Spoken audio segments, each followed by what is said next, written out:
Hi guys, I'm heading into another round of surgery on my hand and wrist later today. And to be honest, I'm feeling anxious.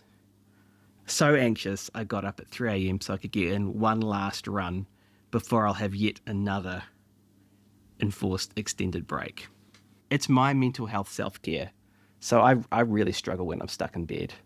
I'm sure that run won't backfire on me when I'm still nil by mouth 6 hours later today. It did give me a chance to do a bit of self-reflection. I realised that for years I was the one to be called for help in dire situations. I thrived on that uncertainty, knowing that my clinical decision-making and clinical procedural skills could literally be the difference between life and death. I was the one in control, the one with the answers. But right now, I'm facing a lot of uncertainty about what they'll find later today and what that means for my ability to remain a paediatrician and a dad. It's reminded me of that feeling that I had as a new parent, of being out of control in a situation that matters more than anything. That feeling of being completely, utterly unprepared for what it all truly means. So, today I want to talk about that. Not as Dr. Matt the paediatrician, but as Matt the dad and Matt the patient. I want to share a few things that I wish someone had told me in those early days. The first thing, and maybe the most important, is that it's time to let go of the perfect parent myth. There's this unspoken societal expectation that you should have it all figured out, that you should be able to balance everything with that serene smile. And that pressure is everywhere. It's in the mummy blogger wars, the algorithm-fueled fear, and the curated feeds on our social media. Every day we're bombarded with the highlight reels of other people's lives.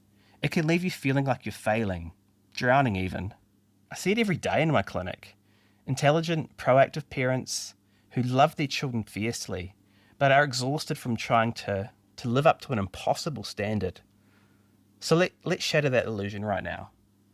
There is no perfect parent. The quest for perfection is not only futile, it's actually getting in the way of the real goal. And that leads me to the second thing I wish I'd known. You have permission to be a good enough parent. The goal isn't to be perfect, it's to be present. It's to be attuned to your child's needs, to be their calm anchor until they can learn to regulate themselves. That's it, that's the job.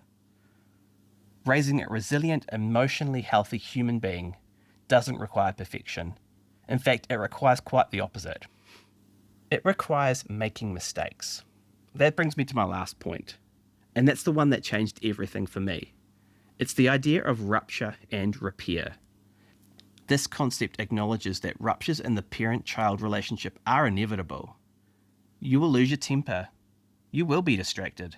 You will say the wrong thing. These moments are not failures. The magic, the learning, and the strengthening of your bond can happen in the repair. I learned this the hard way after my accident last year.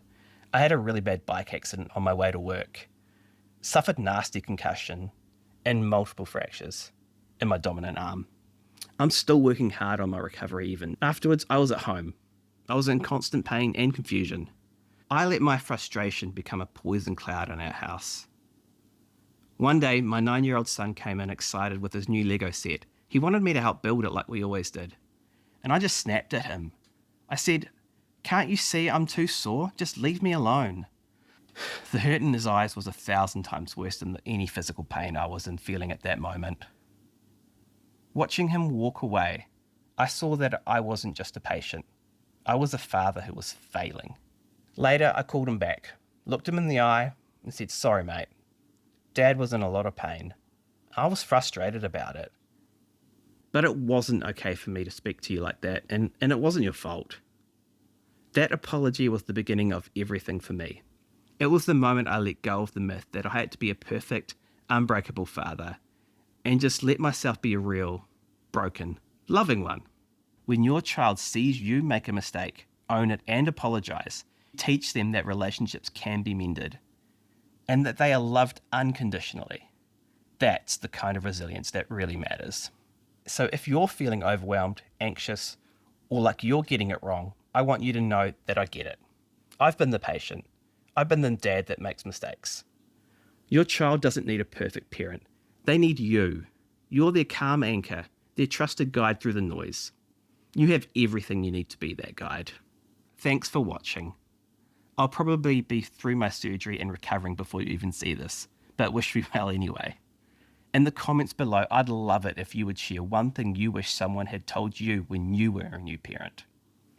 And if you've ever wrestled with the feeling of parental guilt, that's what we're going to be decoding in the next video.